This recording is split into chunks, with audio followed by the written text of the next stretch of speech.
l'agneau qui ôte le péché du monde, son sang versé à la croix nous donne la victoire sur tous nos ennemis. Alléluia. Donc en cette semaine sainte, dans la chronologie des événements qui sont succédés, nous sommes aujourd'hui au 5e jour, le jeudi. Nous appelons cette semaine sainte. Nous sommes aujourd'hui jeudi saint. Amen. Jeudi saint. Donc pour sortir de manière définitive de l'Égypte, il faut s'identifier à Christ dans ses souffrances, dans sa mort, pour parvenir à la résurrection. Nous voulons prendre ce chemin étroit encore ce soir, ce chemin resserré, ce chemin d'embûches, de difficultés. Ce jour est celui de la préparation de la Pâque. Nous lisons ensemble Matthieu chapitre 26.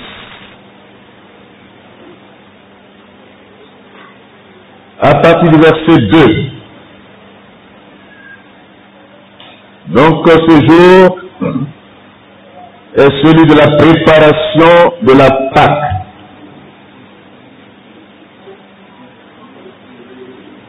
Et Jésus dit ceci.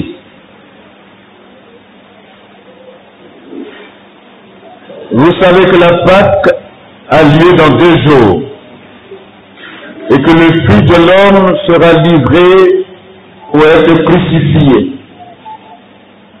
Alors les principaux sacrificateurs et les anciens du peuple se réunirent dans la cour du souverain sacrificateur appelé Caïphe. Et ils délibérèrent sur le moyen d'arrêter Jésus par eux et de le faire mourir. Mais ils disent que ce ne soit pas pendant la fête, afin qu'il n'y ait pas de tumulte parmi le peuple. Comme Jésus était à Béthanie, dans la maison de Simon le lépreux, une femme s'approcha de lui. C'est la même femme, donc on a déjà lu cela. On va sauter. Verset 14. Alors l'un des 12, appelé Judas Iscariote, alla vers les principaux sacrificateurs et dit, il leur avait ordonné et il préparait la Pâque. Le soir étant venu, il se mit à table avec les 12. Pendant qu'il mangeait, il dit, je vous le dis en vérité, l'un de vous me livrera. Il fut profondément attristé. Et chacun se mit à lui dire, est-ce moi, Seigneur? Il répondit, celui qui a mis avec moi la main dans le plat, c'est celui qui me livrera. Le Fils de l'homme s'en va, selon ce qui est écrit de lui. Mais malheur à l'homme par qui le Fils de l'homme est livré. Mieux vaudrait pour cet homme qu'il ne soit pas né. Judas, qui le livrait, prit la parole et dit, est-ce moi, Rabbi? Jésus lui répondit, tu l'as dit. Pendant qu'il mangeait, Jésus prit du pain, et après avoir rendu grâce, il le rompit, et le donna aux disciples, en disant, prenez, mangez, ceci est mon corps. Il prit ensuite le coupe, et après avoir rendu grâce, il leur donna en disant, buvez-en tous, car ceci est mon sang, le sang de l'alliance, qui est répandu pour beaucoup, pour le pardon des péchés. Amen. Je vous le dis en vérité, désormais, je ne boirai plus de ce fruit de la vie jusqu'au jour où j'en boirai de nouveau avec vous dans le royaume de mon Père. Après avoir chanté les cantiques, ils se rendirent à la montagne des Oliviers. Jésus leur dit, je serai pour vous tous cette nuit une occasion de chute. Elle est écrite, je frapperai le berger, et les brebis du troupeau seront dispersées. mais après que je serai ressuscité, je vous précéderai en Galilée. Pierre, prenant la parole, lui dit, même si tu es fait pour tous sur l'occasion de chute, tu ne le seras jamais pour moi. Jésus lui dit, je te le dis en vérité, cette nuit même, avant que le coq chante, tu me renieras 3 fois. Verset 36. Là-dessus, Jésus alla avec eux dans un lieu appelé Gethsémanée. Et il dit à ses disciples, asseyez-vous ici, pendant que je m'éloignerai pour prier. Il prit avec lui Pierre et les 2 fils de Zébédée. Et il commença à éprouver de la tristesse et des angoisses. Il leur dit alors, mon âme est triste jusqu'à la mort. Restez ici et veillez avec moi. Lui ayant fait quelques pas en avant, il se jeta sur sa face, il pria ainsi. Mon Père, il est possible que cette coupe s'éloigne de moi. Toutefois, non pas ce que je veux, mais ce que tu veux. Il vint vers ses disciples, il trouva endormi. Il dit à Pierre, vous n'avez donc pas pu veiller 1 heure avec moi? Veillez et priez, afin que vous ne tombiez pas dans la tentation. L'esprit est bien disposé, mais la chair est faible. Il s'éloigna une seconde fois et pria ainsi, mon Père, s'il est possible que cette coupe s'éloigne sans que je la voie, que ta volonté soit faite. Il revint et les trouva encore endormis, car leurs yeux étaient appesantis. Il les quitta et s'éloigna. Il pria pour la 3e fois, répétant les mêmes paroles. Puis alla vers les disciples, leur dit, vous dormez maintenant et vous vous reposez. Voici l'heure est proche et le Fils de l'homme est livré aux mains des pécheurs. Levez-vous, allons. Voici celui qui me lit s'approche. On y parlait encore, voici Judas, l'un des 12, arriva avec une foule nombreuse, armée d'épées, de bâtons, envoyés par les principaux sacrificateurs et par les anciens du peuple. Celui qui le livrait leur avait donné un signe. Celui à qui je donnerai un baiser, c'est lui, saisissez-le. Aussitôt s'approchant de Jésus, il dit, salut Rabbi. Et il lui donna un baiser. Jésus lui dit, mon ami, une parole forte, mon ami. Quelqu'un qui est en train de te livrer s'appelle mon ami. Vraiment, Jésus a un caractère fort dans l'épreuve. Alléluia. Ce que tu es venu faire, fais-le. Alors ces gens s'avançaient, mirent la main sur Jésus et le saisirent. Et voici un de ceux qui étaient à Jésus étendit la main et tira son épée. Il frappa le serviteur du souverain sacrificateur et lui emporta l'oreille. Alors Jésus lui dit, remets ton épée à sa place. Car tous ceux qui prendront l'épée périront par l'épée. Ainsi que je ne puis invoquer mon Père, qui me donnera à l'instant plus de 12 légions d'anges, comment donc s'accomplira? Il s'accomplirait les Écritures, d'après lesquelles il doit en être ainsi. À ce moment, Jésus a dit à la foule, vous êtes venus comme pour arrêter un brigand, avec des épées et des bâtons, pour vous emparer de moi. J'étais tous les jours assis parmi vous, enseignant dans le temple, et vous n'avez pas saisi. Mais tout cela est arrivé afin que les écrits des prophètes soient accomplis. Alors tous les disciples l'abandonnèrent et prirent la fuite. Amen. Que Dieu bénisse sa parole.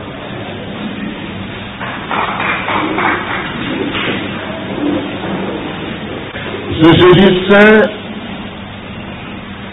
est une journée marquante et déterminante.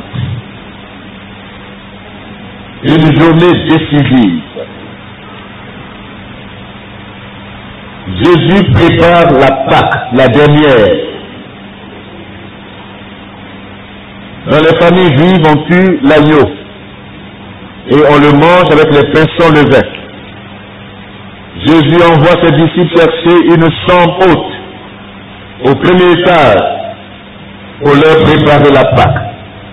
Oui, il vient avec ses 12. En entrant, les disciples se disputent. Et l'objet de leur dispute, qui sera le plus grand? C'est terrible. Quand le maître est sur ce chemin de la croix, où il a des préoccupations énormes, où sa vision est une vision qui atteint l'humanité tout entière, pas une vision de règne, mais une vision d'abandon total, une vision de renoncement, une vision de sacrifice, d'excellence dans le sacrifice, d'offrande à Dieu. C'est là que s'engage une dispute. Jean chapitre 13, vous pouvez lire cela dans Marc chapitre 10, verset 35 à 45. C'est dans le même contexte de ce soir-là, de ce jeudi saint, que s'engage le positionnement humain,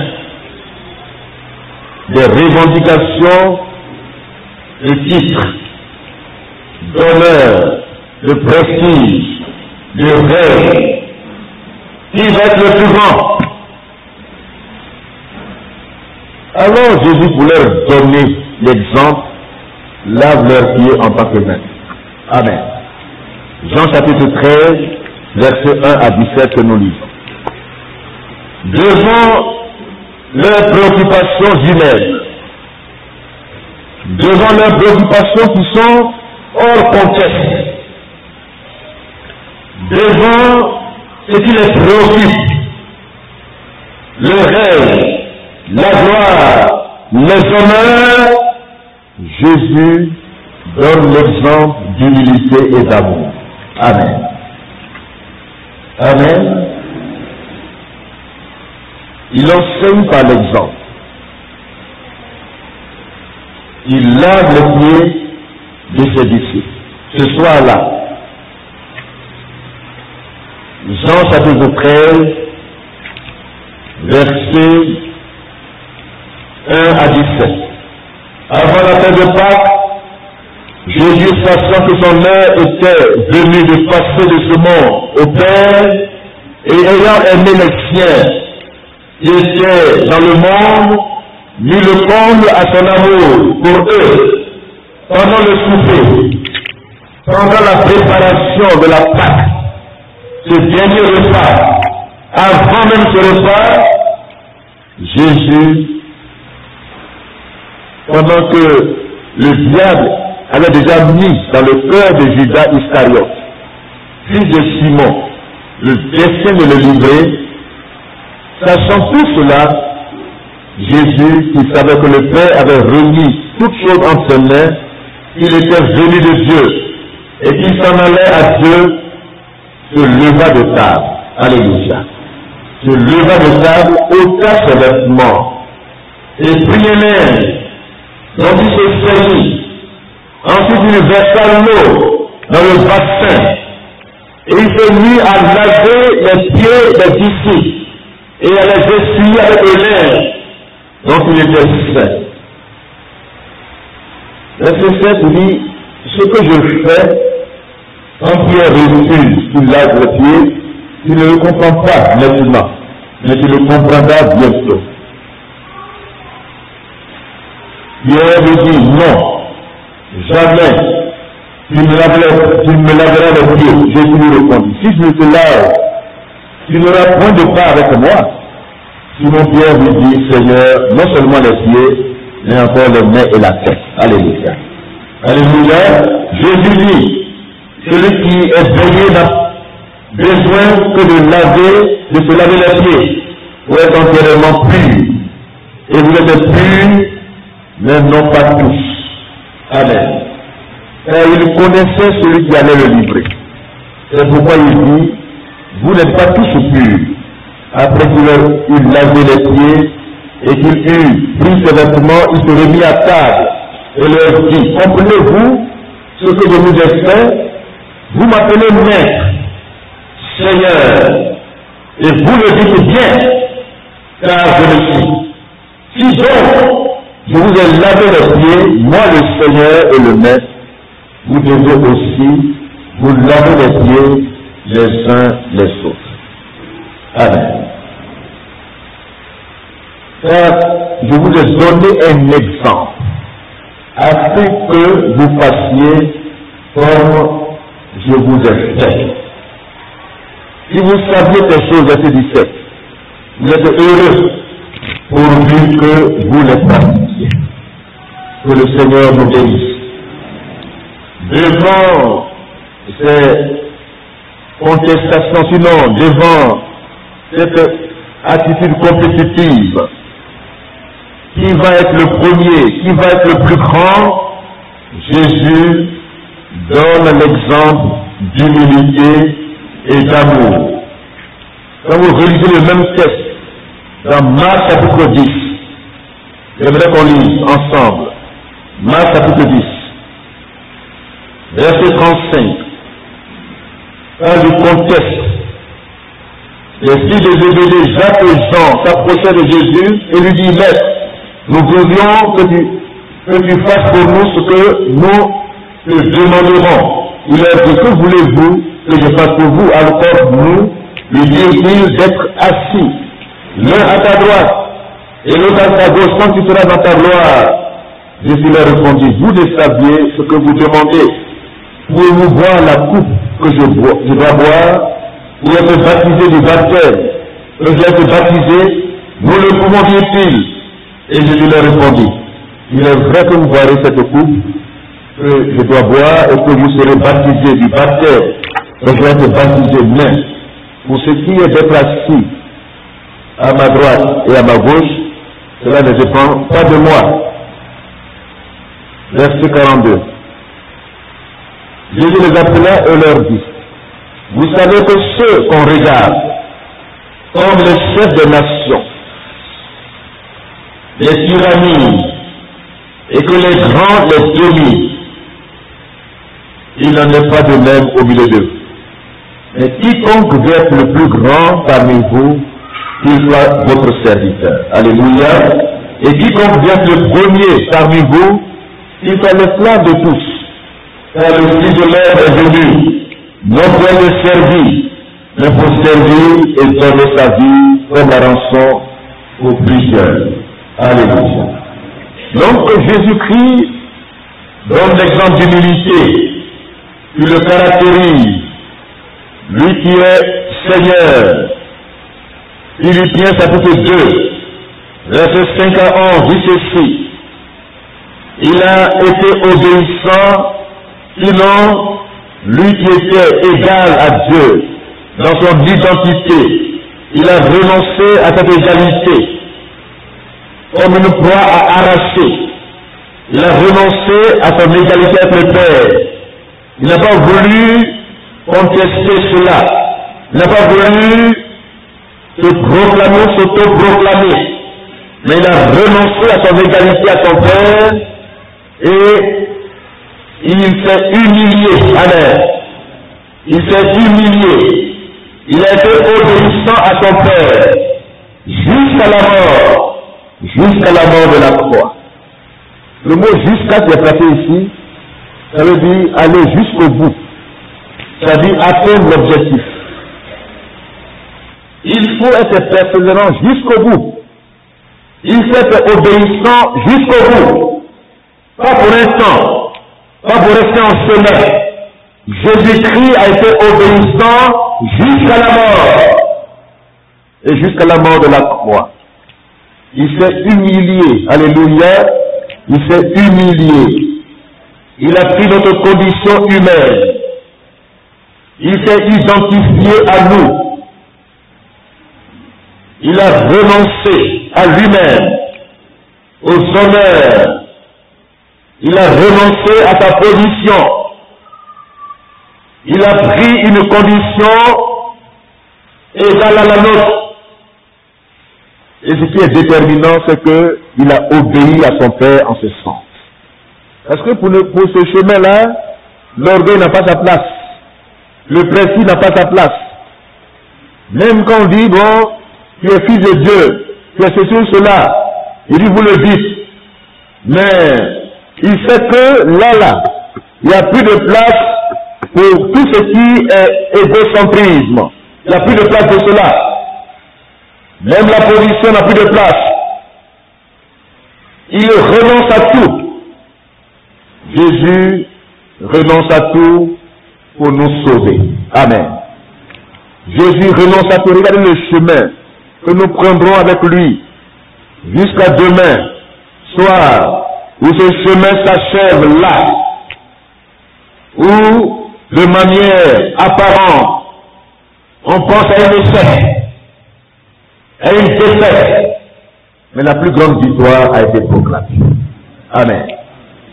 Jésus le sachant, même quand celui qui le lit avance, il appelle encore son ami. Alléluia. Il n'a jamais coupé avec Judas.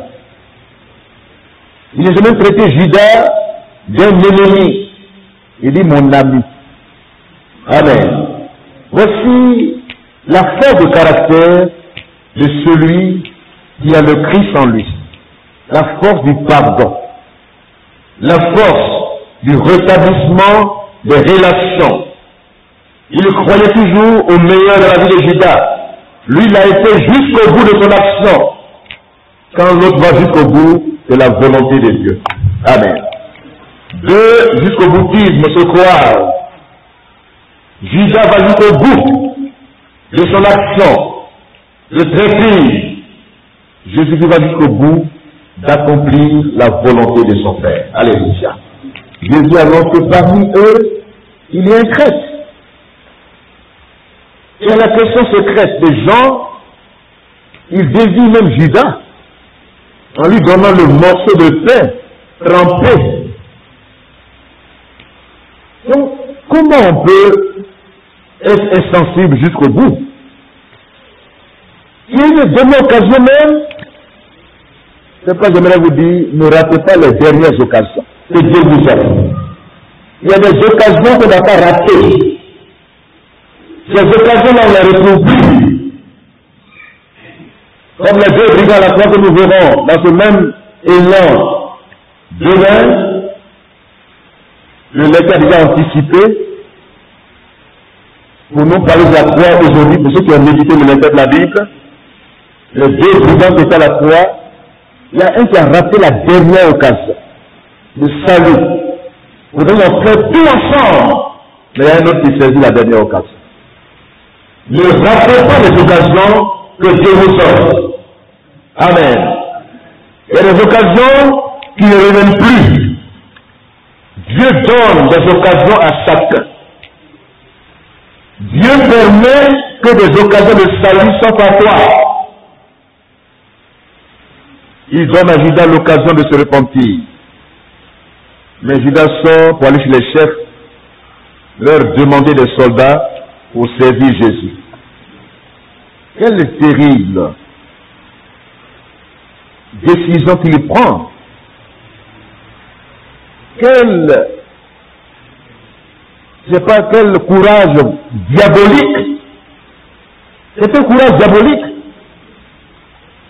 Il y en a qui pensent qu'ils sont forts en demeurant dans une situation où Dieu leur dit quitte les gens. Ils sont forts. Ils vont jusqu'au bout.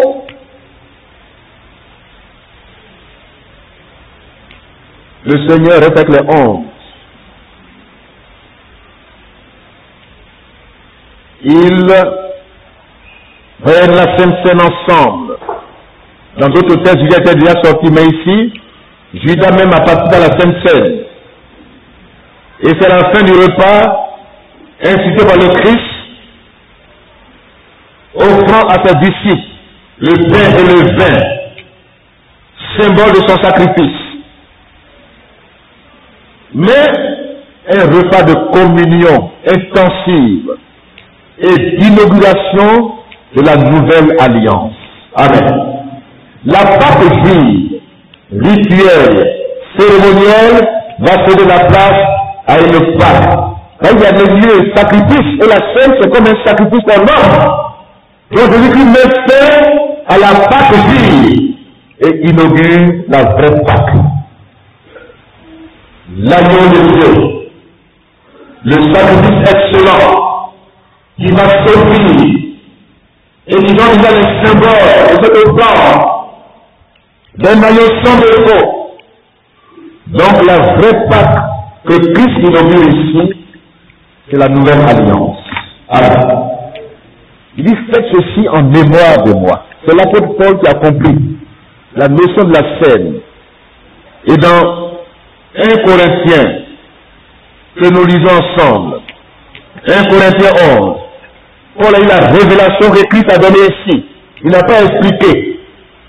Il a dit, mangez, buvez, ceci est mon corps. La nouvelle alliance inaugurée en mon sang. Mais c'est l'apôtre Paul qui va en détail, qui va en profondeur pour que nous puissions comprendre l'importance de la Sainte Seine. Alléluia. 1 Corinthiens 11, verset 23. Il dit, quand j'ai reçu du Seigneur ce que je vous ai enseigné, c'est que le Seigneur Jésus, dans la nuit où il fut livré, prit du pain, et après avoir rendu grâce, le remplit et dit, ceci est mon corps, qui est rempli pour vous. Faites ceci en mémoire de moi. Alléluia. Pour vous rappeler mes souffrances. Pour vous rappeler. Chaque fois que nous prenons la Sainte Seine, nous nous rappelons des souffrances de Christ. Nous nous identifions à ces souffrances. Dans une prise de conscience. Nous renouvelons l'alliance. Il a pris la coupe de la nouvelle alliance. Il dit, cette coupe est la nouvelle alliance à mon sang.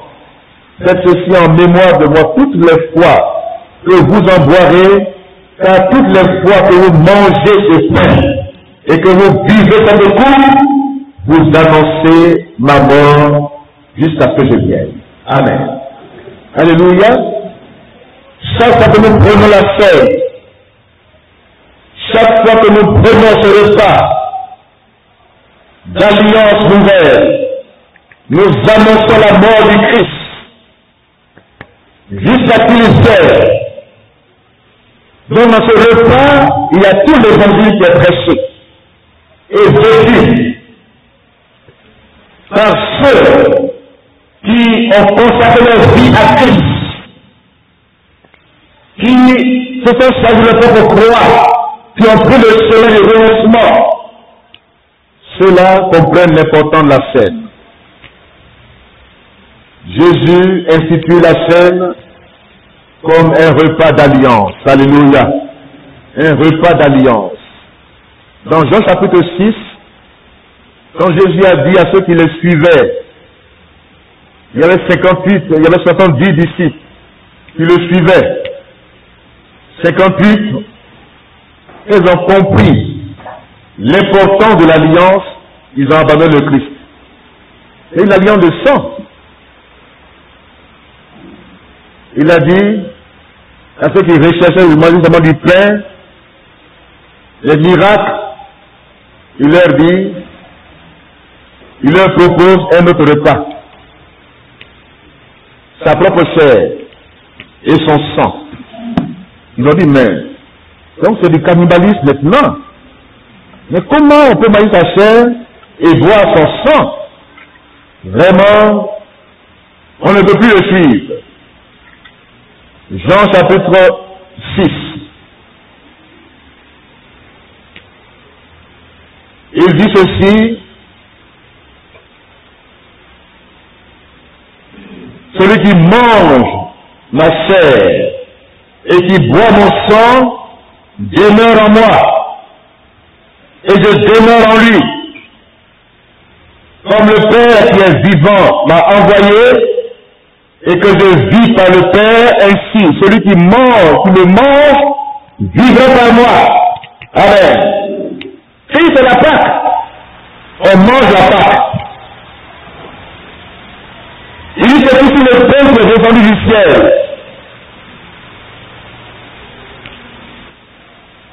Vos pères ont mangé dans le désert la manne. Ils sont morts. Mais celui qui mange ce pain vivra éternellement. Alléluia. Jésus dit ces choses dans la synagogue, enseignant à Capernaum plusieurs de ses disciples. Après l'avoir entendu dire, cette parole est dure. Qui peut l'écouter?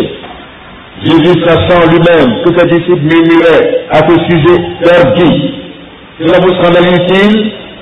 Et si vous voyez le Fils de l'homme monter où il était auparavant, c'est l'Esprit qui vivifie. La chair ne sert de rien. Les paroles que je vous ai dites sont écrites et dites. Alléluia. Mais il y en a parmi vous quelques-uns qui ne croient pas. Car Jésus savait dès le commencement qui étaient ceux qui ne croyaient point et qui était celui qui allait le livrer. Et il ajouta, c'est pourquoi je vous ai dit que nul ne peut venir à moi si cela ne lui a été donné par mon Père. Dès ce moment, plusieurs de ses disciples se retirèrent et ils n'allaient plus avec lui. Jésus donc dit aux 12, et vous, ne voulez-vous pas aussi vous en aller? Simon-Pierre lui répondit, Seigneur, à qui donc irions-nous? Tu as les paroles de la vie. Amen.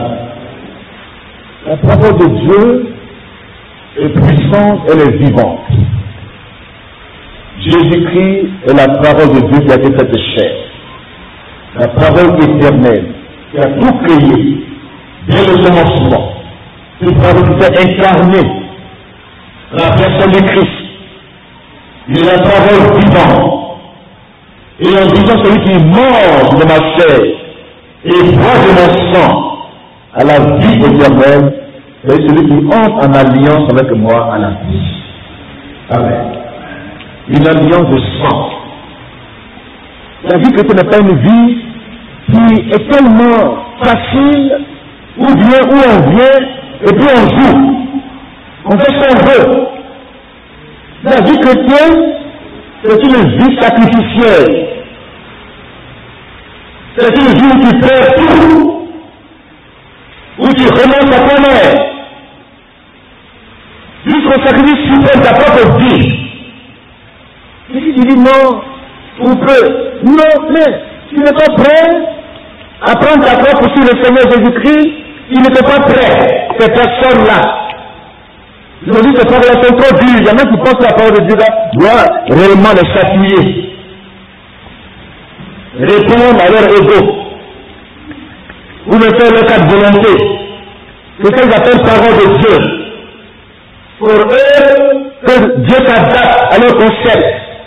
Ils veulent adapter Dieu à leur mentalité, à leur pensée. Que Dieu se plie à leur pensée. Oh, c'est pas que de prier à la pensée de Dieu. Amen. Ils étaient avec le Seigneur, ils le suivaient pour les miracles, éphémères, le pain. Ils sont contents qu'ils n'aient plus le pain. Et puis maintenant, il dit la vérité de l'évangile. C'est moi-même qui suis le pain de vie. Amen. Celui qui me mord à la vie éternelle. Alléluia. Et ça, il prouve que nous, on te suivait, pas pour ça. On n'a pas dit qu'on va prendre un engagement avec toi. On n'a pas dit qu'on va entrer en alliance avec toi. On décidait seulement pour les besoins matériels. Ils prennent un repas, une coupe, mêlée de sang. Ils se destillent le poignet. Dans toute alliance traditionnelle, Satan connaît la portée du sang. Ils blessent leur poignet. Et le sang coule dans la boisson qu'ils vont prendre ensemble. Et quand ils prennent cette boisson, ils disent, nous sommes des alliés de sang. La parole qu'on a donnée, c'est des paroles qui meurent. Amen. Vous ne savez pas en Afrique où nous sommes en Côte d'Ivoire, les alliés ont été cités, ont été tissés. Mais ce sont des engagements qui ont été pris. En cas d'attaque, c'est une situation difficile. Entre Yacouba et Gouro, ça s'élimine facilement. Parce qu'ils sont des alliés. Quand tu es allié au Seigneur, quelles sont les attaques de l'ennemi, Satan n'a aucun pouvoir sur la vie, parce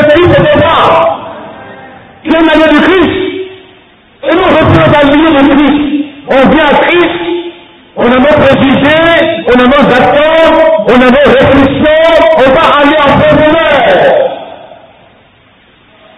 C'est notre engagement. C'est ce qui nous manque aujourd'hui. L'évangile est devenu dénaturé. L'essence même de l'évangile est ôtée. L'essence de la croix est ôtée. L'essence artificielle est ôtée. On adapte l'évangile au contexte. Il y en a qui prêchent l'évangile pour les guerres. Ils ont des intentions inavouées à la prêchant. En prêchant la parole de Dieu. Mais ce soir, Jésus-Christ veut que tu sois son allié. Amen. Mange sa chair et bois son sang.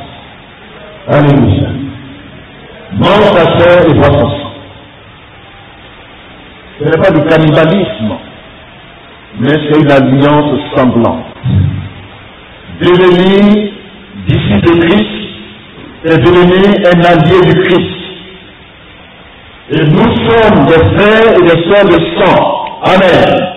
Rien ne peut séparer. Aucune situation ne peut séparer les vrais enfants de Dieu. Ils sont des frères, des sœurs, de sang. Alléluia. Ce qui concerne l'un me concerne. Quand un frère souffre, je souffre à lui. Je m'identifie à lui. Parce que nous sommes identifiés à Christ. Dans sa mort et dans sa résurrection. Dans sa mouvement. Dans aucun engagement.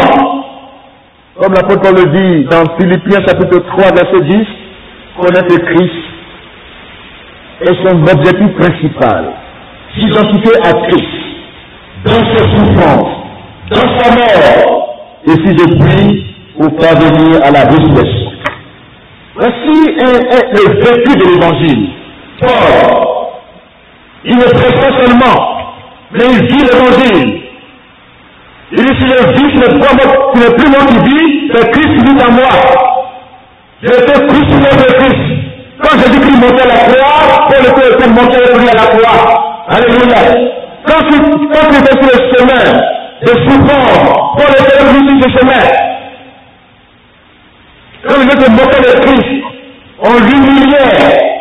C'est toi, Paul, c'est toi et moi qu'on humiliait. Et si tu es conscient de cela, la vie chrétienne n'est pas une vie où on vient pour présenter. Pour être seulement, on trouve l'occasion de s'éloigner du Christ. Une petite épreuve, c'est fini. Une petite situation, c'est fini. On n'est plus engagé. On raisonne. On abandonne dans notre cœur, notre alliance. Mais ce soir, que cette alliance demeure dans ton cœur. Mange la chair du Christ, bois son sang.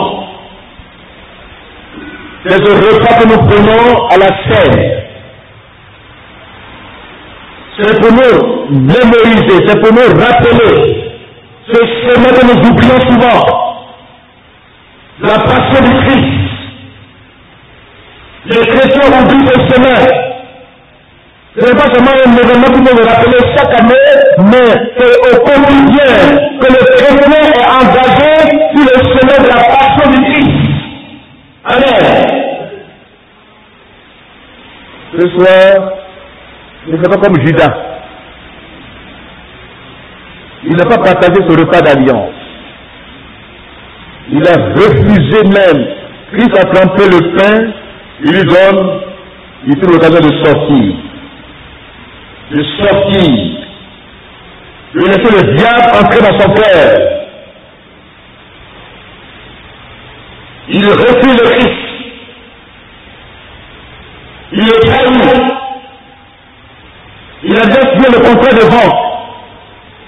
Il a assis seulement de manière, ce n'est pas qu'à présent, il n'était plus présent sur le pas. Il faisait continuer le contact avec les gens, il a déjà pris l'argent, il est assis là, il était assis pour quoi? Il est une seule formalité.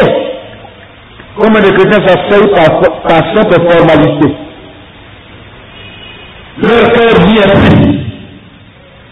Leur cœur n'est pas présent dans la maison de Dieu. Ils viennent par contrainte, par simple formalité, comme Judas, là, mais leur cœur est rempli de raisonnements faux. Ils ne croient plus. L'évangile pur les dérange.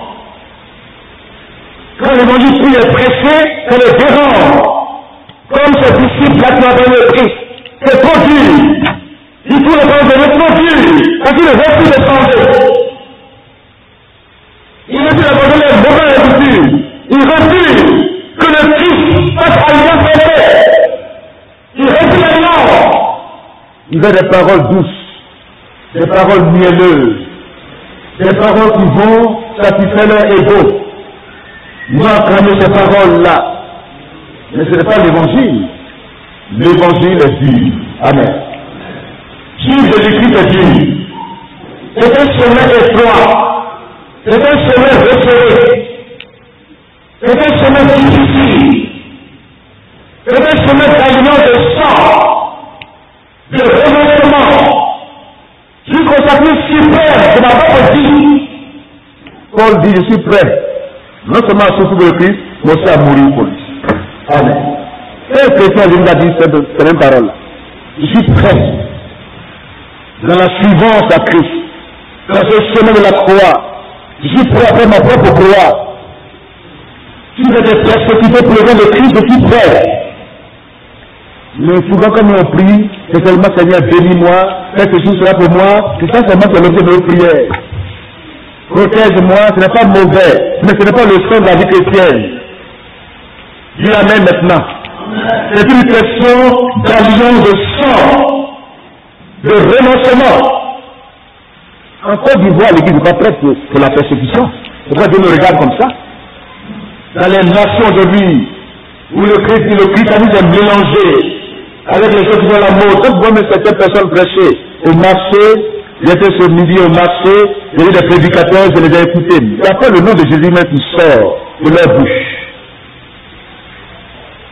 C'est seulement que les affaires vont être bénies. Dans les marchés, les prédicateurs viennent, et puis les femmes là qui disent Alléluia! On marche au marché, ça va marcher!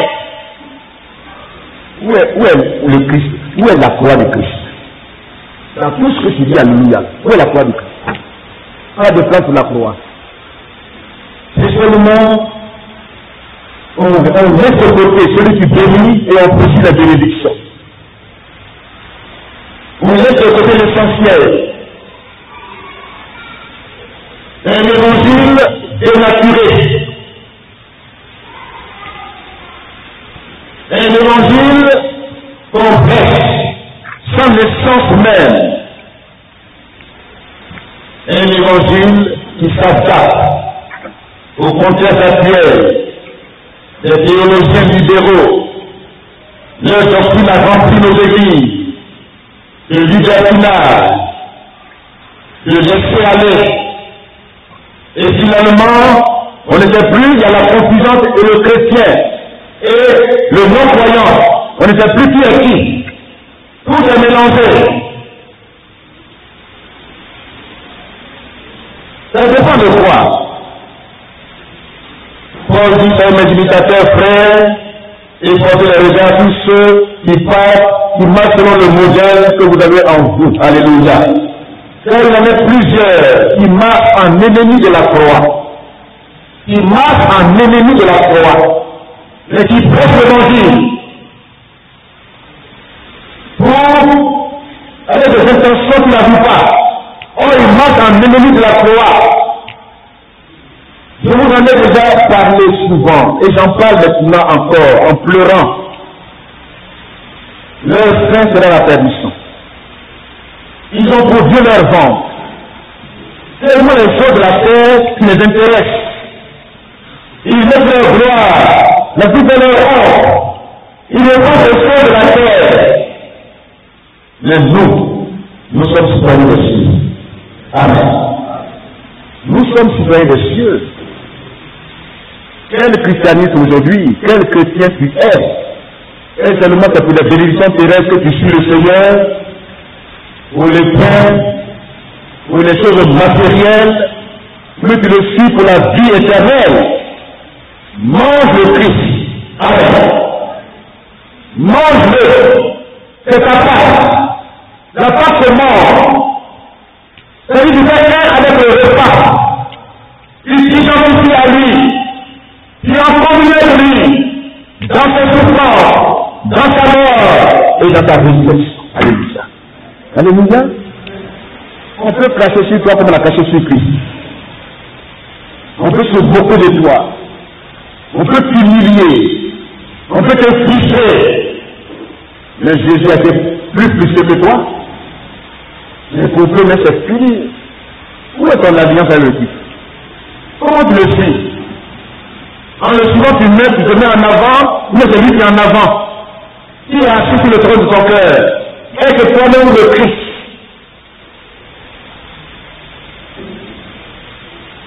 Suivons le modèle d'un vrai christianisme. Alléluia.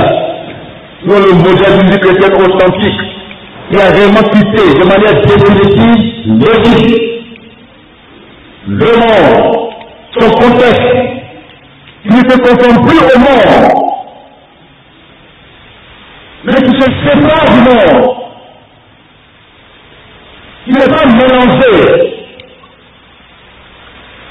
Et si on mélange partout, tu vas, tu entends certaines personnes, et c'est cela qu'on acclame, il y a des pancartes partout, ils mettent des thèmes, qui sont hors contexte, et les gens sont prêts à croire à quelque chose.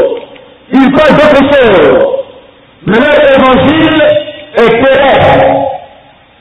Mais l'évangile du royaume de Dieu doit être prêché. Alléluia. L'évangile du salut de Christ. Jésus est venu pour nous sauver. Amen. C'est le but essentiel. Le royaume de Dieu, la justice de Dieu, le reste là, ça peut suivre comme ne pas suivre. Ce n'est pas mon problème. L'essentiel de la vie éternelle. Alléluia. L'essentiel du sauvé. Alléluia. C'est ça. Avant l'action de son salut. L'essentiel de la vie éternelle. Alléluia. Alléluia. Jésus-Christ inaugure par la scène la nouvelle alliance. La Pâque vive, c'est le premier rituel, c'est la place à la vraie Pâque. Christ est notre Pâque. C'est dans cette fête sans levain. Amen. Sans levain. Sans hypocrisie. Sans cachette. Une vie cachée. Une vie chrétienne cachée. Une vie chrétienne qui n'est pas claire. Un cœur qui n'est pas droit devant Dieu. Un cœur qui ment. Qui pense mal de quelqu'un, tout le voit et rit. Fait semblant. Ne dis pas la vérité aux gens. Je préfère te dire la vérité. Amen. Même si la manière n'y est pas, mais je ne parlerai pas derrière toi. Dis Amen. Dis Amen maintenant. Amen. Les gens préfèrent ceux qui ont une apparence trompeuse, qui sont des loups ravisseurs et qui s'habillent de peau de brebis. Il y a une douceur trompeuse qui poursuit les buts qui n'avouent pas. C'est pour les séduire aujourd'hui, quand on regarde les apparences, quand même quelqu'un s'approche de toi, demande à Dieu, révèle-moi ton cœur. Amen. Révèle-moi ton cœur. C'est quoi ces apparences, son langage, sa manière de faire, pour te séduire, c'est ce qu'il faut qui nous trompe aujourd'hui. Et on pense que ceux qui prêchent l'évangile dans la pureté, comme Jésus l'a prêché, ceux-là ne sont pas des vrais prédicateurs. Que Dieu nous aide. Judas n'a pas accepté ce que Jésus lui a dit. Il s'est jeté dans la main de Satan. Il a raté la dernière occasion. Les disciples qui ont donné le Christ n'ont pas accepté ce que Jésus a dit. Ces paroles sont pures. Ils ne veulent pas changer. des croyances traditionnelles, qui n'est pas l'évangile. Ils ne veulent pas quitter ça. Il y en a qui ont des croyances en eux. C'est à ça qu'ils croient. Ils sont attachés à ça. Au compte des vieilles femmes, aux illusions. C'est ça qu'ils veulent presser. Des choses qui n'ont pas de base, qui n'ont pas de fondement biblique. Des choses extra-bibliques, anti-bibliques, c'est ça qu'ils veulent entendre. Je veux qu'on prêche. Mais nous prêcherons l'évangile, le Christ crucifié, scandale pour les païens, mais puissant de Dieu pour le salut de quiconque croit. Nous prêcherons l'évangile. Nous le prêcherons. Amen. Pierre a dit au Seigneur, il n'a pas demandé pardon à Pierre. Il dit Pierre et les autres là. Je vous demande pardon. Je vous supplie. Restez avec moi. Et il a dit ça. Il a dit, est-ce que vous ne voulez pas aussi partir comme eux? Vous ne voulez pas aussi partir comme eux? Il n'y a pas que l'évangile, il faut supplier, il faut demander le pardon aux gens, parce que s'il n'est pas là, ceci, cela, vraiment, c'est pas ça l'évangile, hein? Je sais confronter, il y a une femme, soi-disant chrétienne, parce qu'elle ne vient pas avec moi ici, elle est chrétienne dans une assemblée. Mais à la voix, je lui dis, est-ce que tu es chrétienne? Et je suis chrétien. Je suis chrétienne. Je dis, ah bon? Tu es chrétienne? Et s'il met le nom de son église, et puis elle me dit une chose. Je vais appeler mon pasteur, il va te dire si je suis chrétien. Je dis, ah vraiment? Donc c'est l'homme qui veut Dieu maintenant. C'est l'homme qui va nous dire si les chrétiens. Ou pas? Mais les actes de ta conduite, de ta manière de faire, l'impression que tu me donnes, tu n'es pas chrétien. Je dis non, je suis chrétienne. Toi aussi, tu n'es pas pasteur. Elle n'a pas vu que je suis chrétienne. Je dis c'est très bien. Est-ce que tu es marié pour un foyer? Elle a divorcé. Parce que son mari ne peut pas la supporter. Et elle a des arguments devant moi. Une femme que son mari ne peut pas supporter. Qui est terrible dans la maison. Que son mari, même il a pris la fuite en quittant la maison, il a laissé avec les enfants. À cause de son caractère négatif. Et quand tu es dans ta contemplation, tu sens les forces mystiques en elle. Elle pratique. Elle est respectée chrétienne, mais elle est chrétienne. Et quand Dieu te met en face de cette personne, tu sais qui elles sont. Elles sont dérangées. Je sais qui tu es. Dis Amen. Elle était dérangée. Elle s'est plus maintenant dit, ah vraiment, dérangée. Les démons l'habitent. Mais elle est chrétienne. Elle va à l'église. Elle s'insiste. Elle se cache. Elle a même des responsabilités dans l'église. Il y a un soi-disant bien que j'ai découvert un jour chez moi à la maison, dans l'appartement. Diacre c'est une maîtresse. Il est déjà dans son église. Mais comme ce n'est pas mon église, il a empêché une femme maîtresse. Il a sa femme à la maison. Je le conduis à la maison sur sa femme pour le libérer totalement. Alléluia. Il dit, allons, je vais ton foyer. Et la femme, sa maîtresse, la mis dehors. Ta fille. Combien d'hommes s'humilient, combien d'hommes se laissent aller comme ça dans ce genre de comportement. Ils sont chrétiens dans les églises, ils ont pris leurs propres responsabilités, ils prêchent l'évangile, ils ont des prix, ronflants, et ils pensent que c'est jamais quelqu'un au ciel. C'est quand tu manges la chair du Christ et tu bois son sang que c'est la vie éternelle. Quand tu es un envié de Dieu, ce n'est pas le titre. Il dit à Pierre, vous ne voulez pas aussi aller comme lui, comme eux, il dit, Pierre lui dit, Seigneur, à qui d'autre irions-nous? Il y a les paroles de la vie. Alléluia. Il y a les paroles qui apportent la vie. Lui, la dérange, ça apporte la vie. Amen. Si ta dérange, ça apporte la vie. Jésus Comprenant cela, je vais terminer sur Gethsémani. Ce soir, le point crucial, le lieu déterminant, c'est Gethsémani. En cette nuit du jeudi soir, après la scène, Jésus-Christ se retrouve dans le jardin.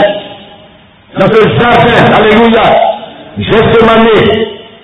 Voyez-vous, Gethsémani, c'est le vécu en direct de la croix. C'est comme si un écran géant, il voyait sa propre mort. C'est comme si Jésus-Christ voyait qu'on était en train de mettre des coups dans ses mains. On était en train de le flageller, de mettre des épines sur sa tête, couronne d'épines. On est en train de fouetter son corps déchiré. Il voyait tout cela à Gethsémani. Dans ce lieu de pression fort, même le nom Gethsémani dit pressoir, lieu du pressoir, de tous les défis, de toutes les tentations. Matthieu 26, 36 à 46. Et c'était un lieu de défi qui s'imposait à lui.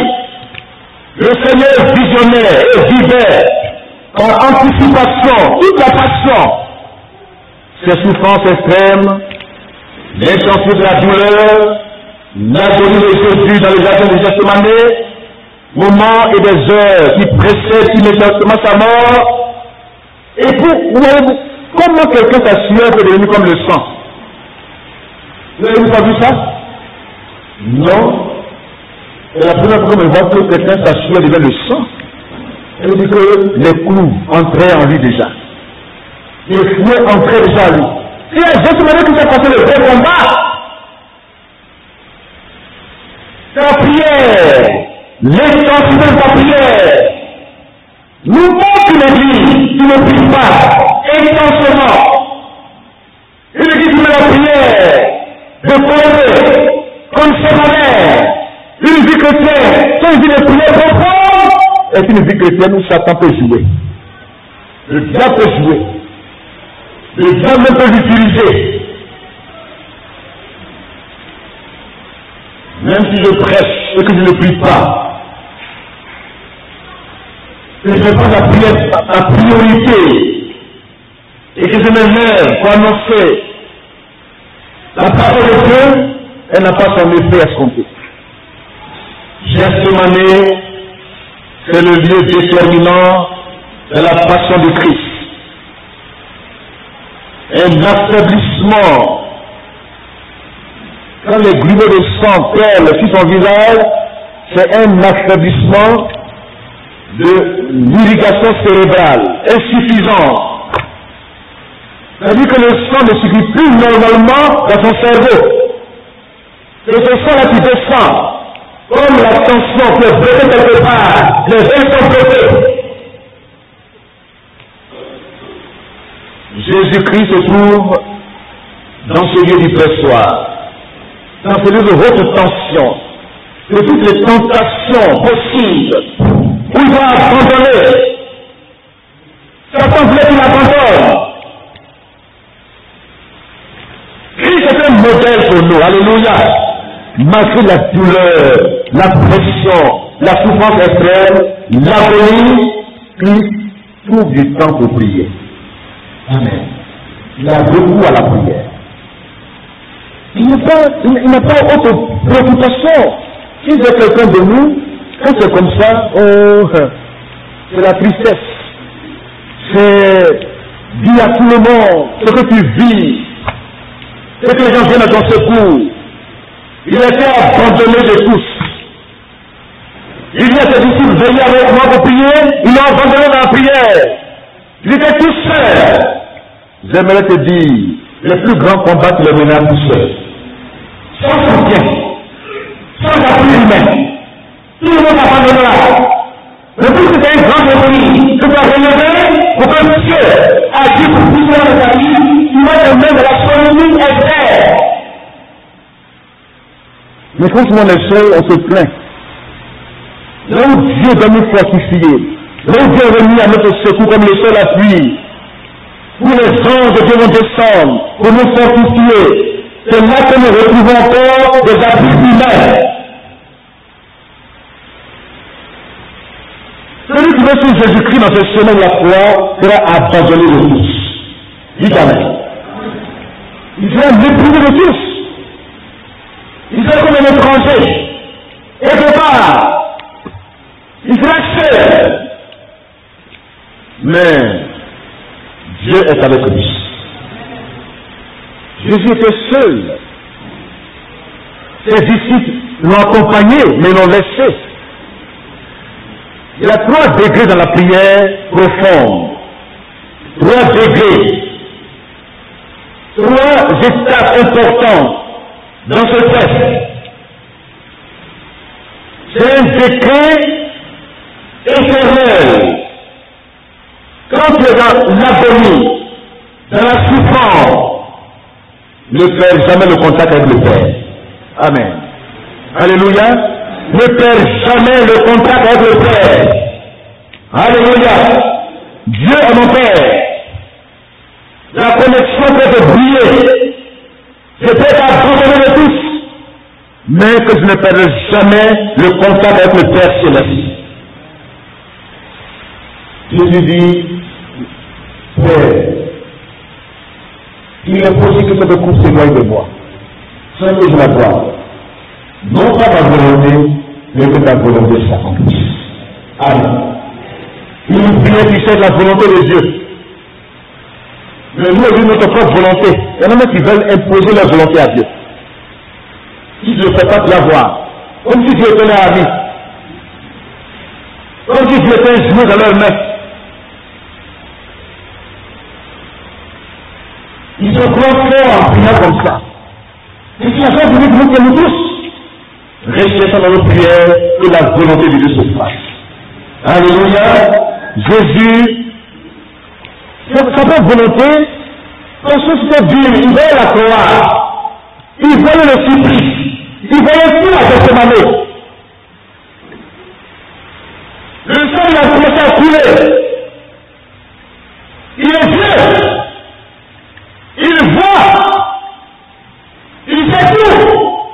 Mais à Gethsémani, l'écran était devant lui. Sa vision de la prière, l'image de la croix lui est montrée. L'image des soldats dans le flagelle lui était montrée. L'image de son procès lui était montrée. Tout était montré à la croix, d'abord à Gethsémani. Et Jésus, dans le premier degré de la prière, il dit ceci. Alléluia. Il y a eu un modèle de prière. Matthieu chapitre 26, verset 31 à 40, 39 à 41, c'est le premier degré. Puis ayant fait quelques pas en avant, il se jeta sur sa face et pria ainsi.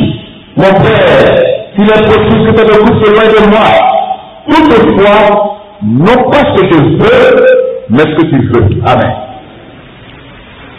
C'est une prière qui touche le cœur de Dieu. Parce que c'était déjà arrêté. Il ne peut pas faire autrement. Alléluia. Il n'a qu'à se soumettre à la volonté de son Père. Cette coupe est un symbole de sa mort prochaine. Il l'appelle coupe. Il voit cette coupe. Ce sacrifice pour le péché. Il le voyait en direct. Christ ne parlait pas comme s'il redoutait la mort. Mais il était dans les angoisses terribles. Il était dans une réalité profonde. Son âme, son être entier était livré en sacrifice. Déjà à Gethsémani, Dieu ne lui a pas caché cela. Il était complètement conscient de ce qu'il attendait et il le vivait en direct. Amen. Jésus nous appelle à Gethsémani aujourd'hui. Amen. Jésus nous appelle la profondeur de la prière. Ce n'est pas les prières qu'on fait comme ça, de manière technique, de manière imitatrice, ou de manière pour plaire aux hommes, pour faire comme ça, il tape à l'œil. Ça, ce n'est pas prière. Revenons à Gethsémani de Christ. Dis Amen. Revenons à la profondeur de la prière. L'intensité de la prière. Où les genoux sont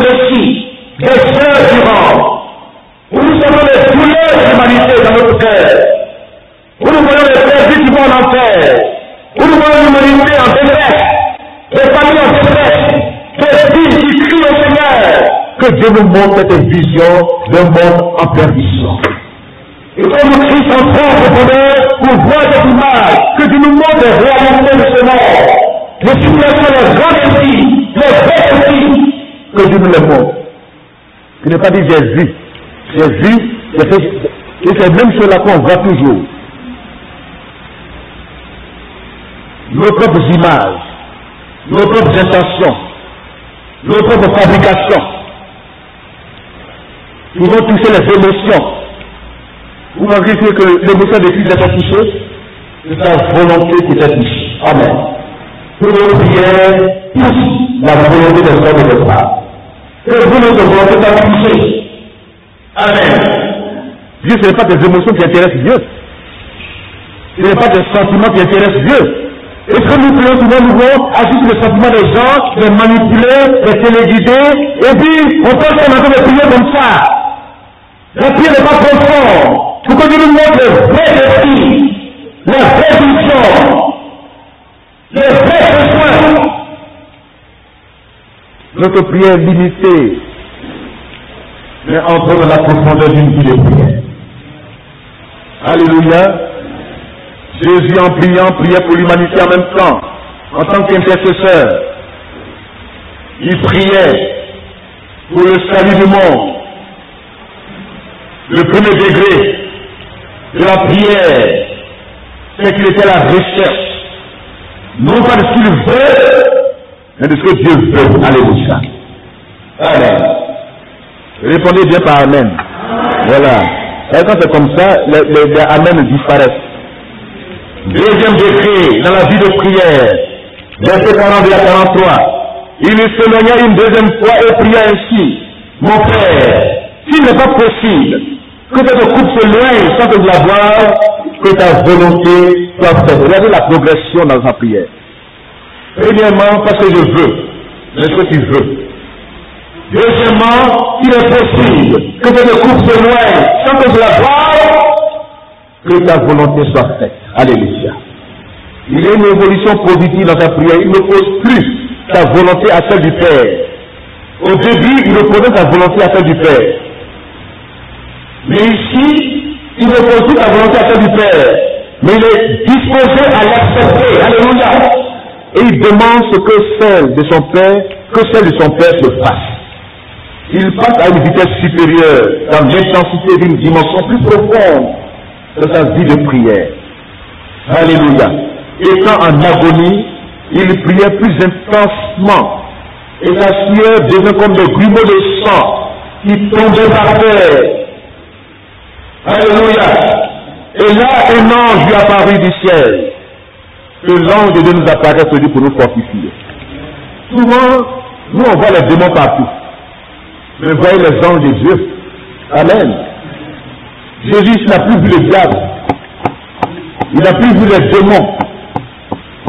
Il a vu la vision du monde. Mais en même temps, un ange de Dieu lui apparaît. Alléluia. Quand tu pries, comme la volonté de Dieu, ce n'est plus l'image négative que Dieu te montre. Si une image négative vient, c'est qu'elle ne vient pas de ta profondeur, de la vie de prière intensive. Tu l'as fabriqué toi-même. Mais quand Dieu vient à toi par son ange, il te fortifie. Amen. Non, il y a des anges déchus qui sont prêts à venir à toute occasion. Mais si aucun ange déchu n'est venu, aucun démon n'est venu, mais l'ange de l'Éternel apparaît, parce qu'il sait que son fils est dans sa volonté. Il a cédé sa volonté à la volonté de son Père. Au début, il opposait sa volonté. Dans le premier degré, il opposait sa volonté à celle du Père. Deuxième degré, il accepte la volonté de son Père. Il est en agonie. Sa sueur est devenue comme des grumeaux de sang. Et là, l'ange apparaît. Alléluia. L'ange de Dieu apparaît pour le fortifier. Pas des démons. Pas des démons. Pas des anges déchus.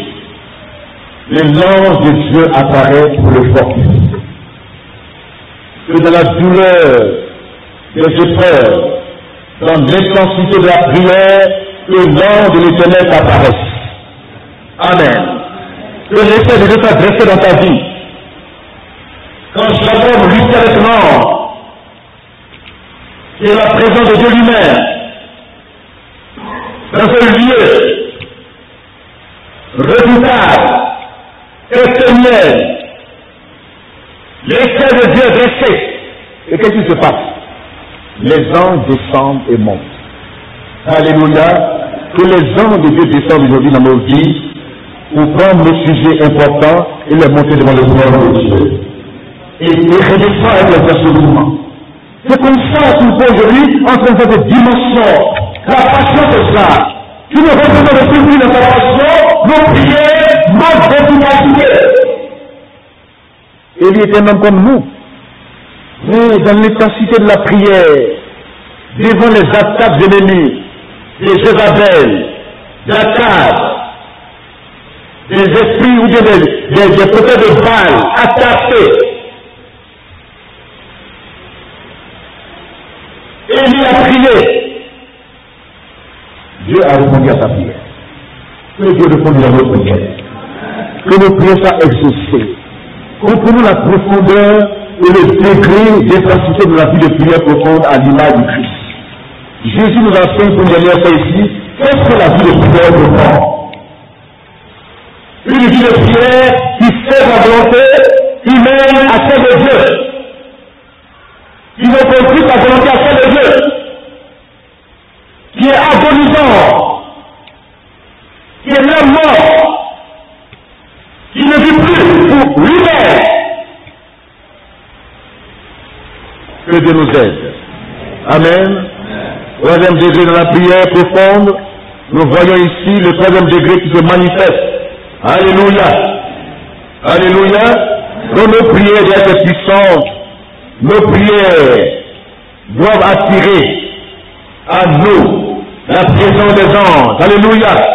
Les anges de Dieu qui viennent pour le fortifier, qui ont gardé leur dignité. Que des anges nous accompagnent. Alléluia. Que l'ange de l'Éternel campe autour de ta vie. Qui te protège.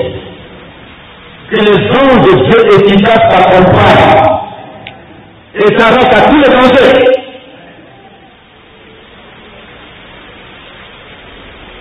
Troisième degré de la vie de prière profonde, c'est dans le verset 44 à 45.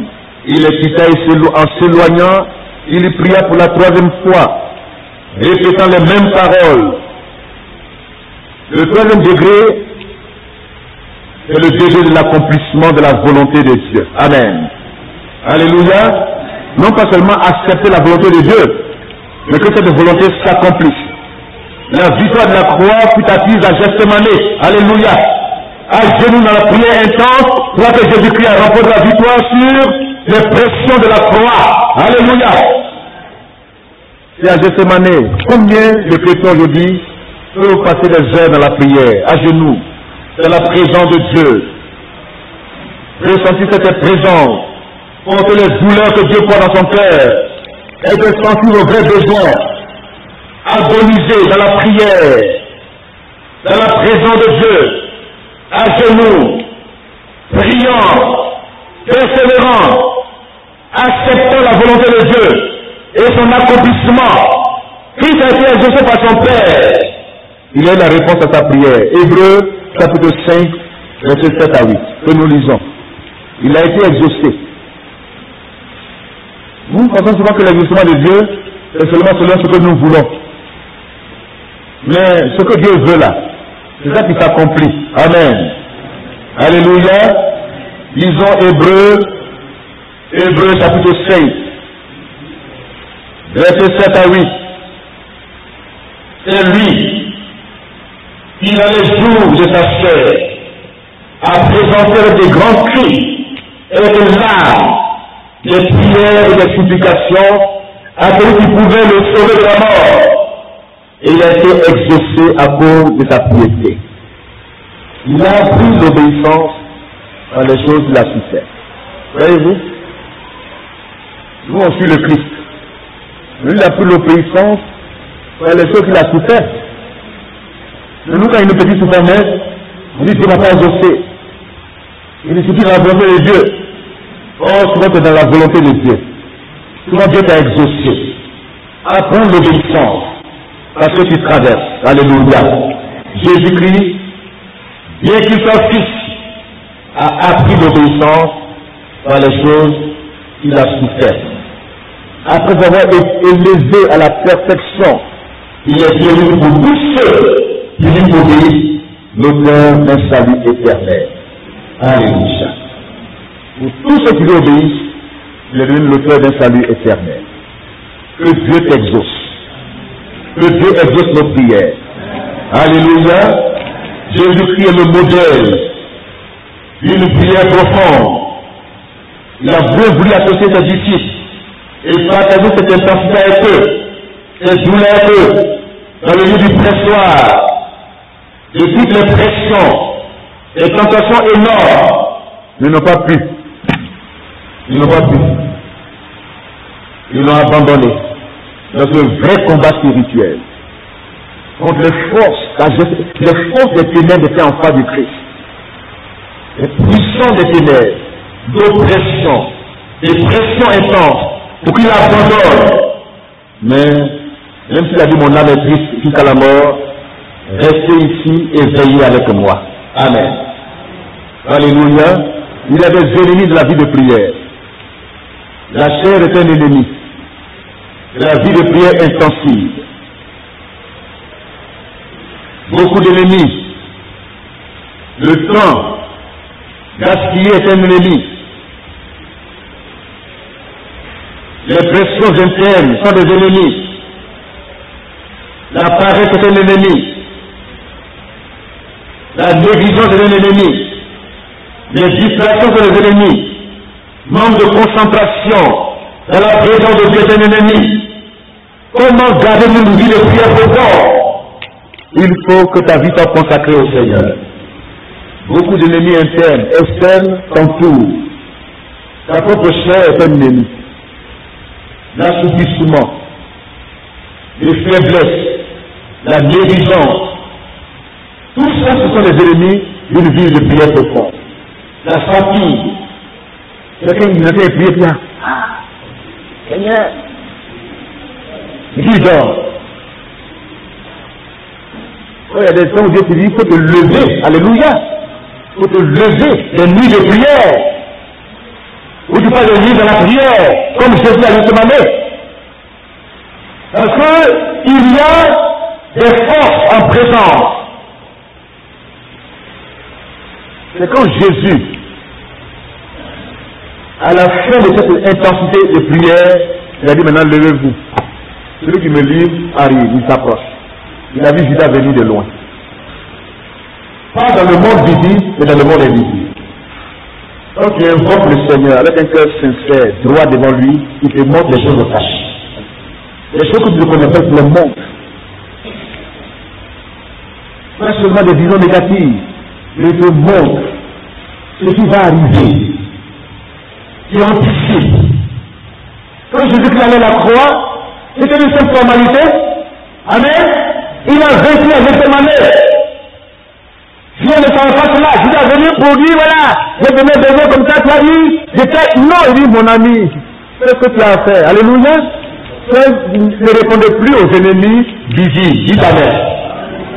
Ne parlez plus beaucoup. Quand quelqu'un fait la chose, laissez-le faire. Toi, cherche la volonté de Dieu. Dis Amen. Ne t'occupe plus des choses, vous m'avez fait ça, vous m'avez parlé comme ça, laisse tout cela, cherche Dieu. Regardez Judas. Qui l'a poursuivi? Personne. Il a poursuivi personne. J'aimerais vous dire pour terminer, suivons tous le modèle de Gethsémani, d'une vie de prière profonde. La réponse à vos ennemis, c'est la vie de prière. La réponse aux calomnies, au mépris, au rejet, à toutes sortes de manigances sataniques, c'est la prière. C'est la prière. Mais l'intensité de la prière agonisante. où tu pleures devant Dieu, où tu es devant le Seigneur lui seul, où tu cries à lui, personne ne t'entend, mais Dieu seul t'entend. Il faut pas que les hommes t'entendent. Il y en a qui prient pour qu'on les entende. Non! Dans le silence, dans ta chambre, ou dans le combat nocturne. Il faut que tu sois conscient que Dieu t'entend. Que tu cherches la volonté de Dieu. Et qu'elle s'accomplit dans ta vie. Et que Dieu te montre des choses cachées. Que tu relèves les défis. Que tu anticipes. Que Dieu te donne la victoire sur tous les ennemis. Alléluia. Et quand même l'ennemi pense savoir qu'il soit découragé. Amen. Que l'ennemi soit découragé en te voyant. Dis l'homme, j'ai tout fait. Mais il est demeuré intact. Il y en a qui ne supportent pas certaines pressions. Mais ils sont prêts à s'attaquer aux hommes. Mais les vraies pressions ne supportent pas. Il y en a qui ne peuvent pas tenir les vrais combats. Les combats. Les vrais combats. Mais ils sont prêts à faire les petits jeux. Les petits jeux là. Ils fabriquent, ils donnent. Et ceux qui soutiennent les guerres de l'Éternel, c'est ceux-là souvent qu'on voit comme des parvenus. On peut mépriser, mais quand même les hommes te méprisent, quand même les hommes te rejettent, Dieu t'accueille. Dieu t'accepte. Dieu t'exauce. Que Dieu nous fortifie ce soir. En cette semaine pascale, cette semaine sainte, en ce jeudi saint, suivant Jésus-Christ, de sa vie profonde et prière. Et que Dieu vous bénisse. Amen.